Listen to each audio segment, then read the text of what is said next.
Good evening, everybody, and welcome to the Metal Magdalene with Jet right here on Metal Messiah Radio. Tonight we have a very special guest with us. We have Alex of Krisiun. Welcome to the show, Alex. Thank you, Jet. Feels great about it. Now, Alex, you guys, you tour so much. It seems the last time I talked to you, it's been non-stop touring and making the album. It's like you guys never rest. I mean, do you ever get to rest? Yeah, sometimes a little bit. Sometimes I got a few days off in between. But definitely we've been working hard, especially for the past few months. We're building up the songs in between some tours, So it was definitely lots of work, lots of hard work, but that's something that we like it, something that we're motivated to do. We still have the passion for this kind of music. We still enjoy being out on tour.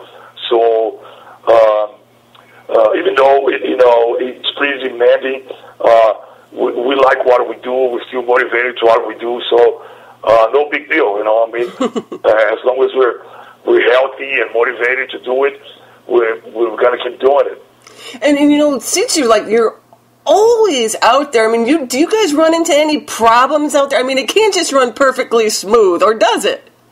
Definitely. It's always little issues here and there. Paperwork-wise, sometimes health-wise, sometimes we got an argument. But like I said, we're still motivated to do it. Sometimes when you have a problem, we try to solve it out. We don't turn our backs on each other. Sometimes if we got a problem, we're able to discuss about it and try to solve it instead of turning our backs and walk away. It's never a problem. Like I said, we still got the passion to do it. So if we got a problem, we'll try to work it out.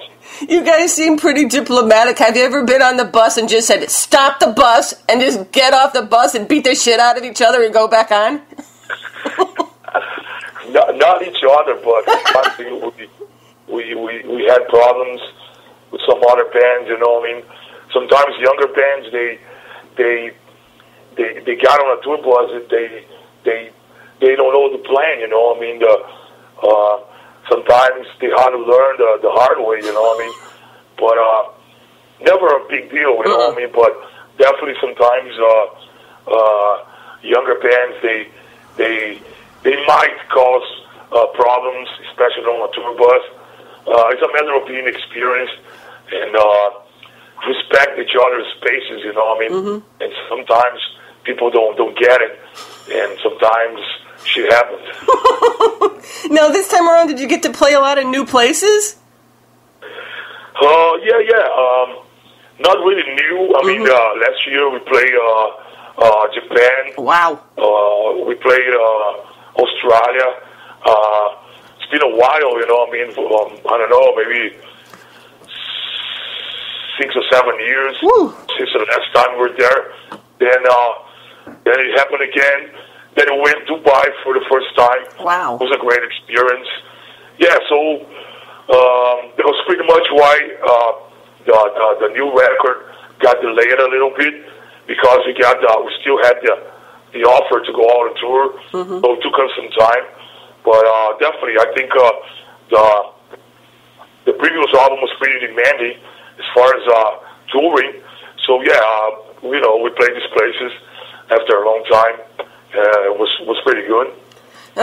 Japan, Australia, Dubai, those are a long way from home, Alex. Definitely long. But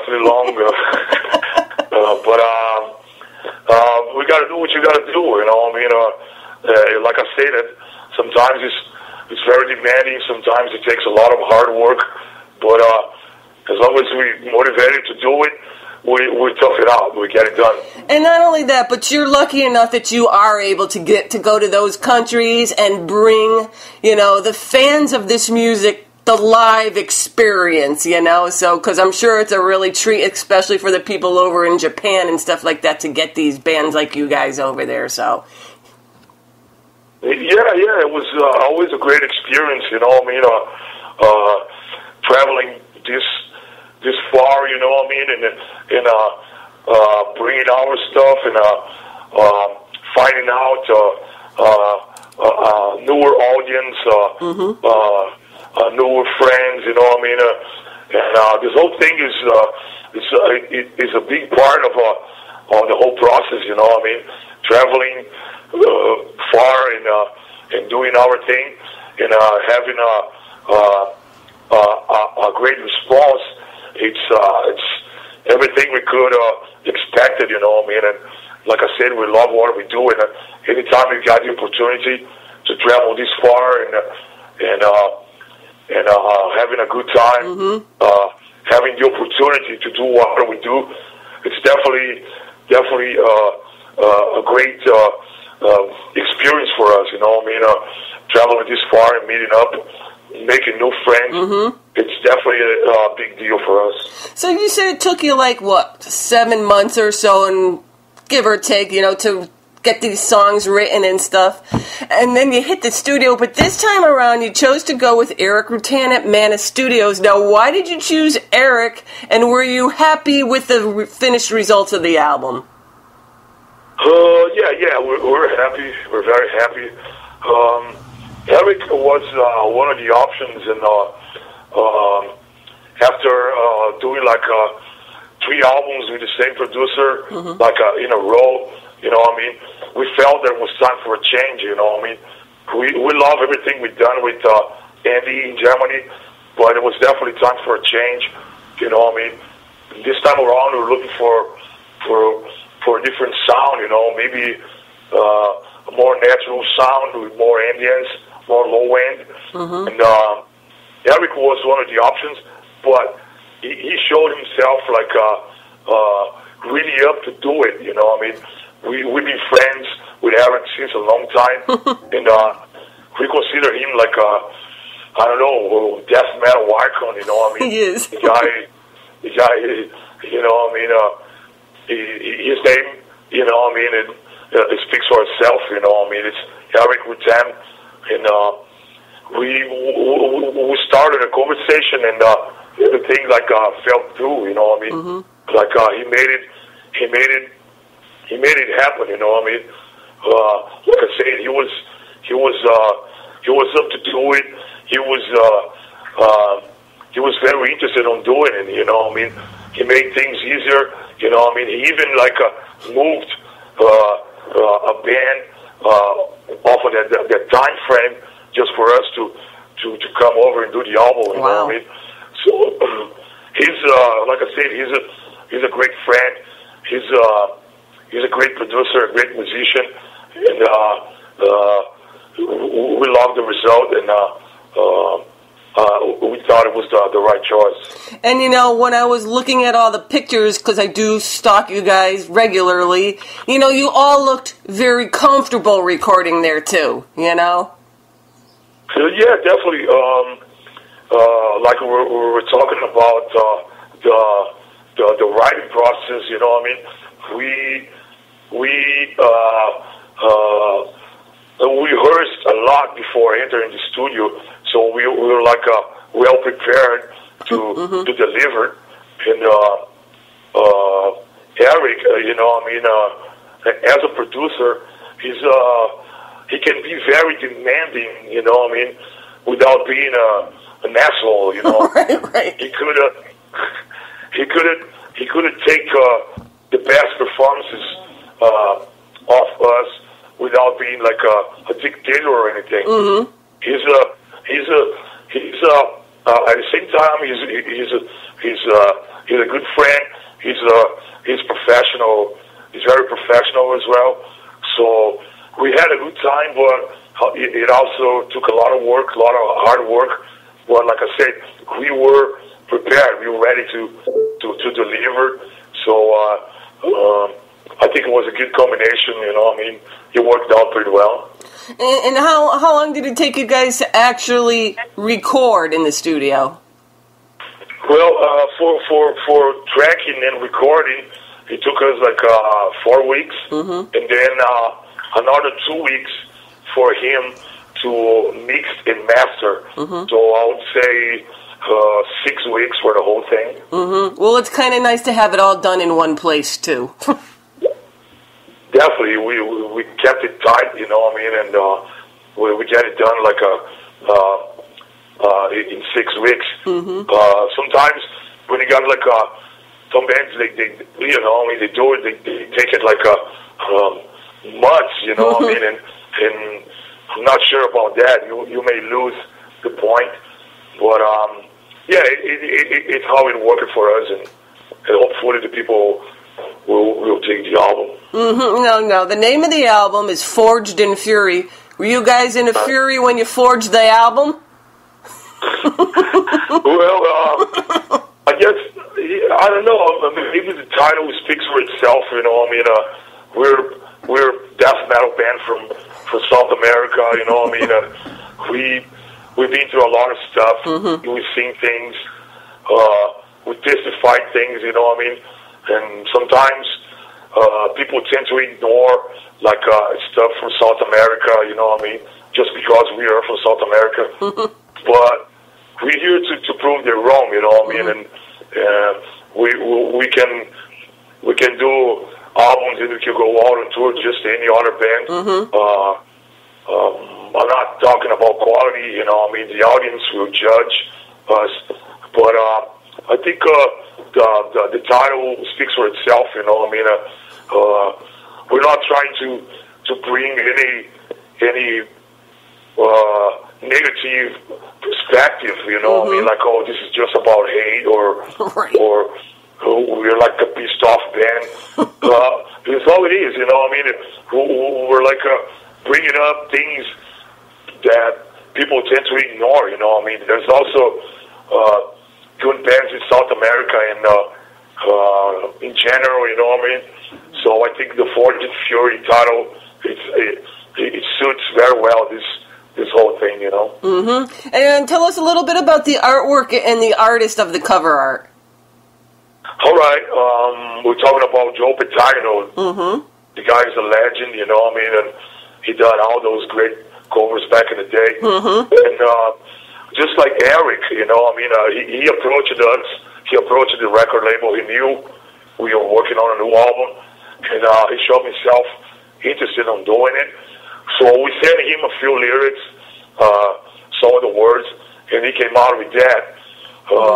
I would say, you know, I mean, everything around that central figure relates to the Forged in Fury words, you know. I mean, it's a lot of, like, I don't know, maybe hateful horns or hateful figures playing it up together and, you know, making it up like to one central morbid figure, you know what I mean?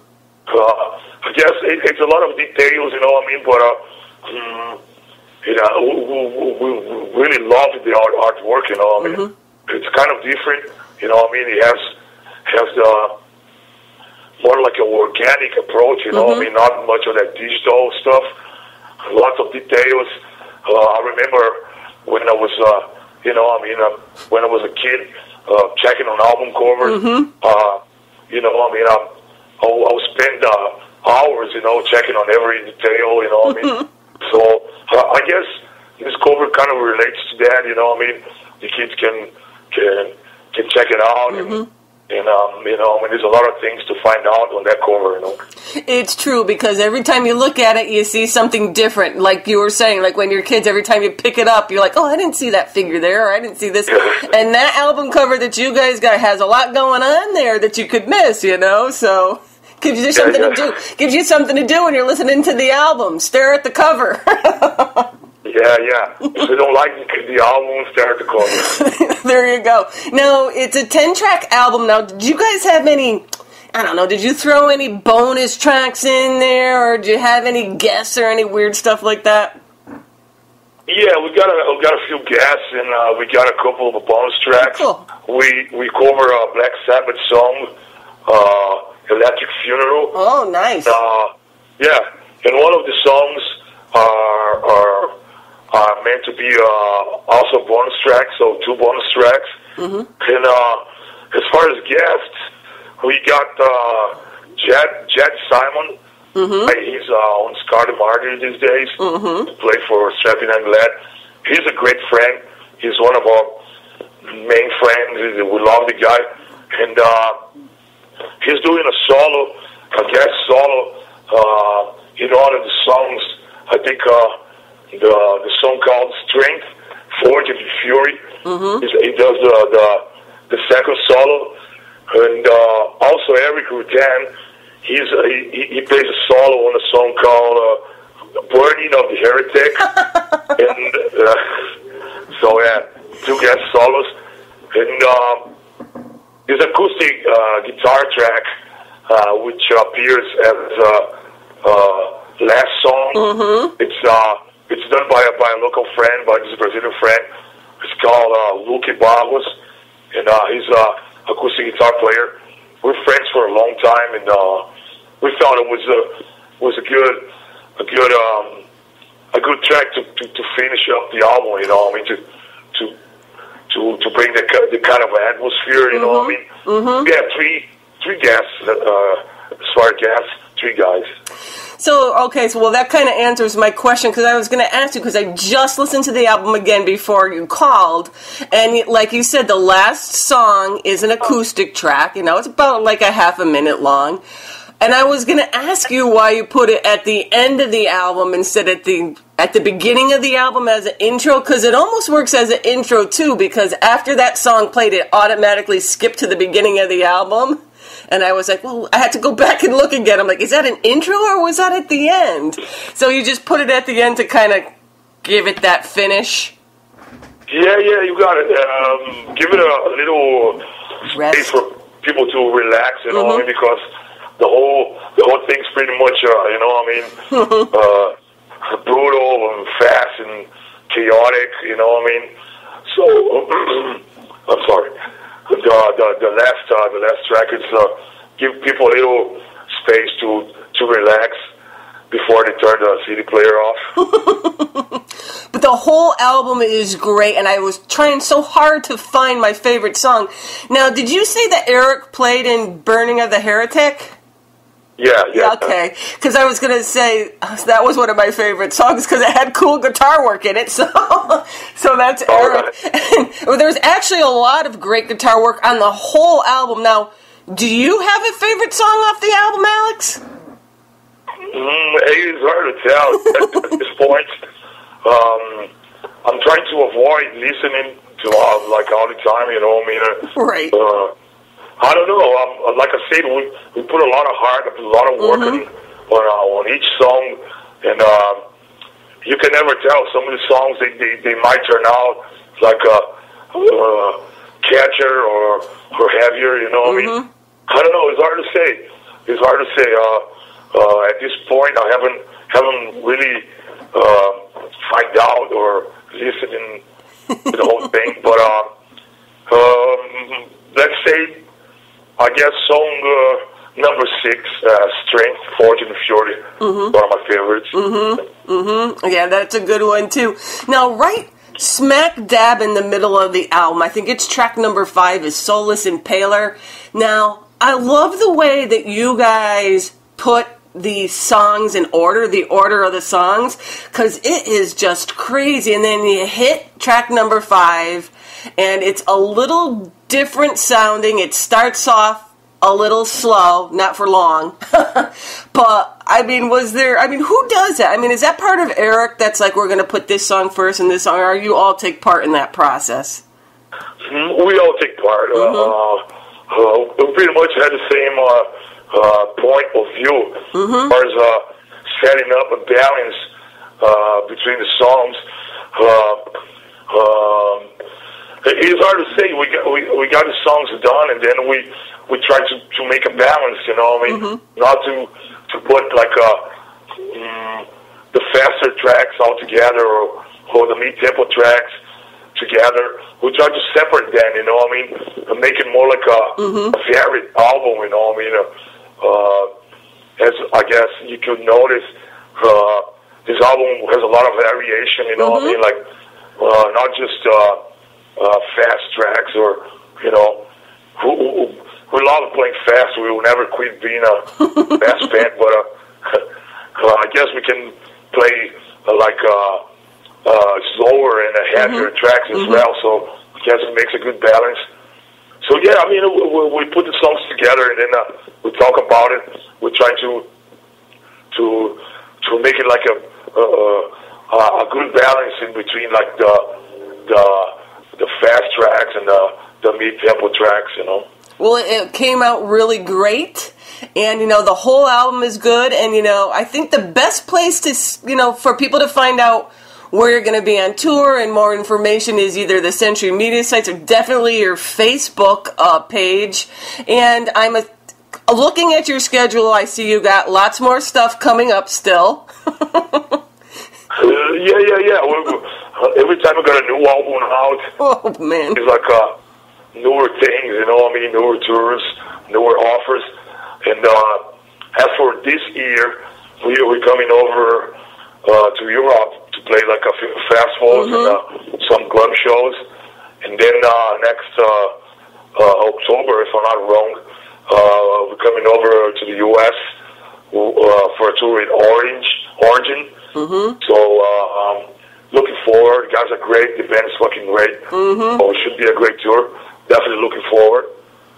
And yeah, as like you mentioned, the kids can find out all the info and dates and everything on our webpage or either Century Media's webpage. Okay, so again, Krisiun has a new album out August 7th on Century Media Records called Forged in Fury. And Alex, thank you for taking the time to stop in and tell us about the album, and stay safe out there on the road and stay healthy, for Christ's sakes. We will try, definitely try. We're getting older, more experience, so we're definitely slowing down on the party stuff, all the crazy shit. And thank you, Jack. Thank you for the interview and for the nice questions. And you too, stay healthy, stay safe, and hopefully meet up sometime soon. Thanks a lot.